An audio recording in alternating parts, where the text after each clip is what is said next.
What's good, everybody, and welcome back to my channel, Smoking and Grilling with me, AB. Now, you read this title, you see this smile on my face, so you know what's going down. I'm getting ready to do the Copycat Chick-fil-A spicy chicken sandwich. Hey, listen, it's gonna be a lot of ingredients, right? But listen, these are all ingredients that we have like in our cabinets, you know, nothing over the top, nothing like that.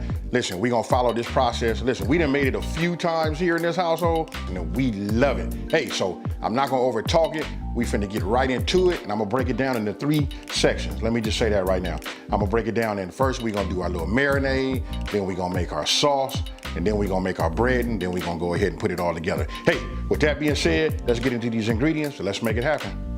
Okay, so I'm getting ready to prep my chicken. I'm gonna show you the chicken, but don't forget, listen, the full ingredient list is down in the description box below this video. Now, let me go ahead and just start showing you this. Look, I got chicken halves, right? Excuse me, these are chicken breasts. And what I'm gonna do is I'm gonna get my knife and I'm gonna go ahead and slice them in half. All right, so I'm gonna go ahead and get that. And now, I got it here.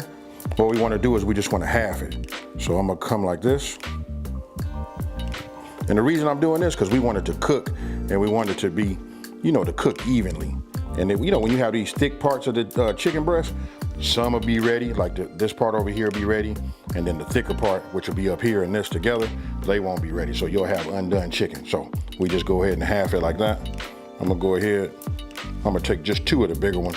I'm just gonna make 4. So these, I'm gonna put back in a Ziploc freezer bag. I'm gonna put them in the refrigerator and I'm gonna save them for a later date. Okay, so you just seen me cut it. Now, come on down here. Look, let me turn this around so you guys can see. This was 2 chicken breasts, right? All I did was cut them in half them, right? So now we got 1, 2, 3, 4, that's 4 sandwiches. And here, this is a half a cup of DO pickle juice. Now, in this hand right here, I got a Ziploc bag. What I'm gonna do is I'm just gonna open these up, open this one up. We just wanna put this inside. Then you wanna take your pickle juice and you just pour this inside like this. And now I'm gonna get myself a 1/4 cup of water. Here's a 1/4 cup of water. We just add that to it also. What I'm gonna do is I'm gonna get some of this air out of here. You wanna make sure it's sealed because we're gonna put this in the refrigerator and we don't wanna have no issues with no leakage. All right, got that done. And what we'll do is we'll put this in the refrigerator and we'll come back after 30 minutes and then we'll continue. Now, we got the chicken in the refrigerator, right, for 30 minutes. That's marinating. Now let's go ahead and make this Chick-fil-A sauce. This right here is what's gonna be the binder that really ties this all in, right? So check it out. Now, here we got mayo, yellow mustard. We got that Dijon mustard for that kick. We got honey,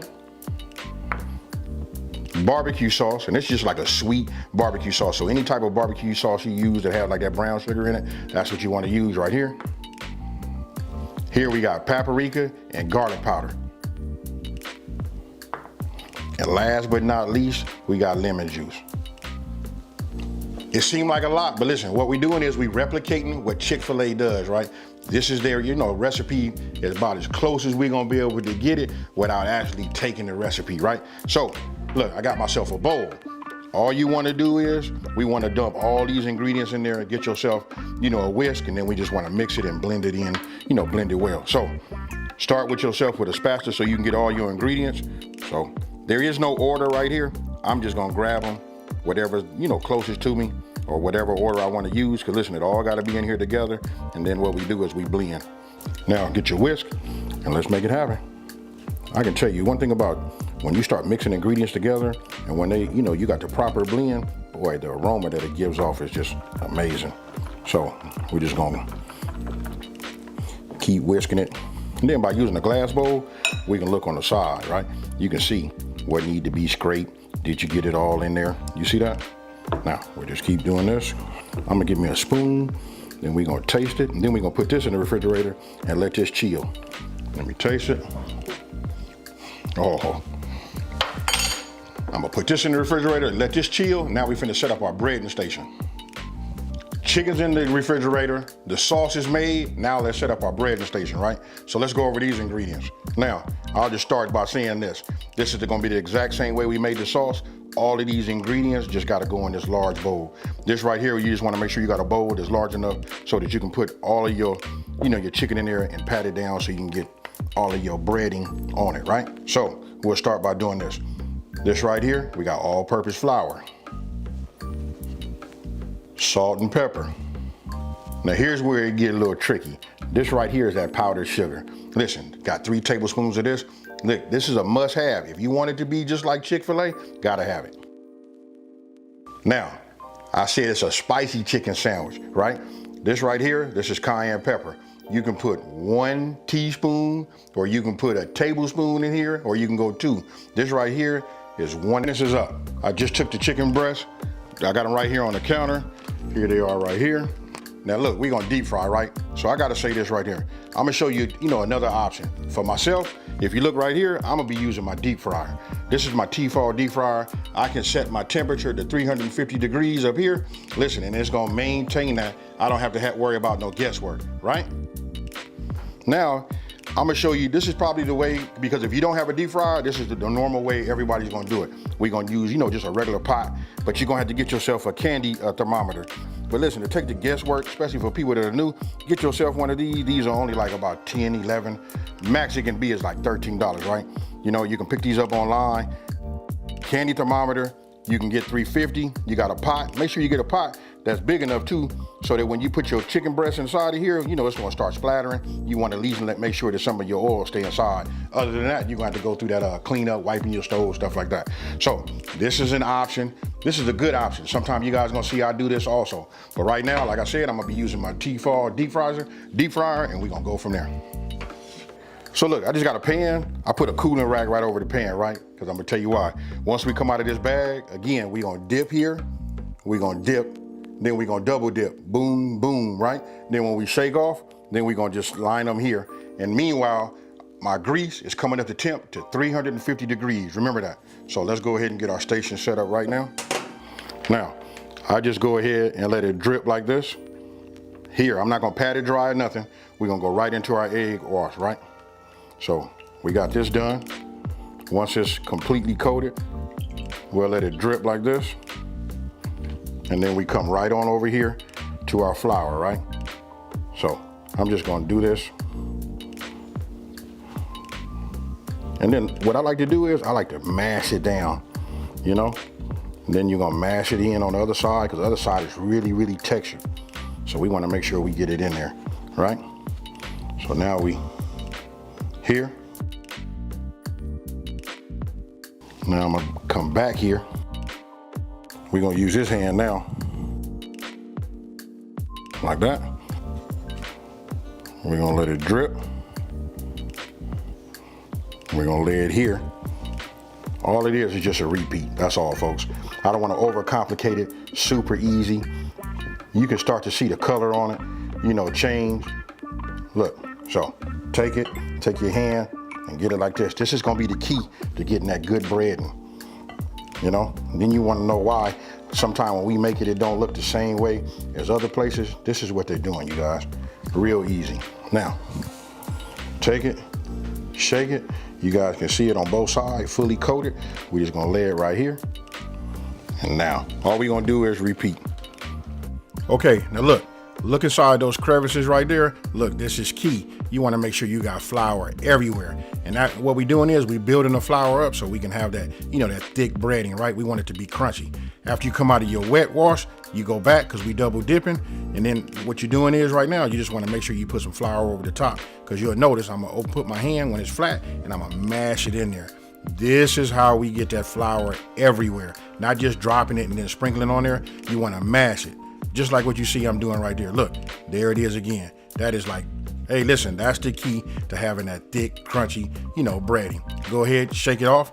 Once you shake off the excess, put it on your cooling rack, and then you repeat the process for as many pieces of chicken, that you have. Everything is done. They breaded both sides, right? My deep fryer is already at 350 degrees. So what I'm gonna do is, let's take this off. So what I'm gonna do is, I'm gonna just take one of these like this, and the other one like this. And then what we're gonna do is we're just gonna dunk it in like that. I'm gonna go ahead and put this top on. and we're gonna let it fry. Those are like the thinner sides of it, so it should probably only take maybe about 5 minutes, maybe 4 minutes, but I'm gonna check it. You're going to get yourself like an instant read. You know what I mean? Because look, we're gonna look for 165. So this is what I'm gonna use to check, and I'll check it after 4 minutes. Now, it's been about 4 minutes, right?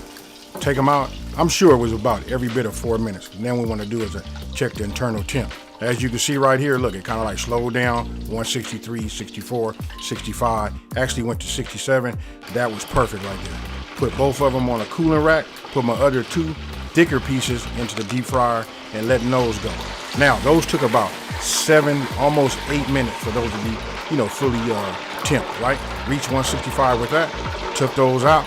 And then what you want to do is, listen, while they hot, you want to go ahead and add your cheese. That right there was a slice of that Gouda cheese. And this right here is just American. You know what? You just want to put that on there while it's hot and let it melt and do its thing. Okay, so you saw they temp just right. At 165, maybe on a little bit of the thicker part was looked like it said about 170. That's okay too. So now we're gonna go ahead and assemble. So I got my sauce, right? I'm gonna go ahead. Look, we're just gonna put a little bit here, and then I just take the back of the spoon. You know what I mean? To me, I like my burgers, any kind of sandwich or whatever, to be just like a little bit on the sloppy side. You know what I mean? I want to know that I got sauce on there. What I'm gonna do is we're gonna add just like they do. We're gonna put a few pickles on here, except for them little 1 or 2 pickles that they put on there. We're just gonna add a little bit more. Now we'll come with the lettuce. Now we're gonna come with the tomato. It's up to you guys. You guys can assemble them how you want to. I'm gonna put a couple of tomatoes on that one. When it comes to the meat, look, I got this one right here. This right here got that Gouda cheese. I'm gonna go ahead and just put that one right here on the top, just like you see right there. And then this other one right here, and I put it on there while it's hot so it can just melt, right? This one right here, this is just American. Slice of that American cheese. Now, we're gonna go to the top bun. And then if you guys wanna know, Chick-fil-A doesn't use a brioche bun. I don't believe they do. I think what they use is just like a regular hamburger bun. But for me, I gotta use a brioche. Since I've been turned on to it, that's all I like to use, And again, I like for me to know that I have some sauce on it. So that's it on the top. We just put this on like this. And you guys tell me what you think about that. Now you can look at that first one, the one that's closest to the camera. You know what I mean? You can see just how thick that is right there. So if you like it thick like that, you can cut your chicken like that. And then you can see the one to the left of that, right? That one seems to be just a little bit thinner, but I can tell you both of them were fire. Then we got this one right here. And there you have it. That right there, I'm just gonna say, that's Chick-fil-A's spicy chicken sandwich, down to the T, outside of the bun. Hey, so you guys just seen the assembly. You saw by the thumbnail. Hey, listen, this right here is I know when we see them thumbnails, even when we looking in the menu at Chick-fil-A or wherever you're going to go eat, when you get your food, it don't quite look the same, right? But I know these right here, these is fire. So look, I'm gonna go ahead, I'm gonna take this one. My mouth is watering. We finna go ahead. It's a lot, but it all goes together. You can make a bunch of these in about 45 minutes. Hey, so with that being said, if you're new to my channel, let me take this time to say, hey, thank you for watching this video. Don't forget to like and subscribe and tell everybody out there there's a channel out here that's simplifying these recipes and taking the mystery out of cooking. And for those of you guys that have been with me for a minute, you know how I'm about to get out of here, folks. I'm out of here. Peace.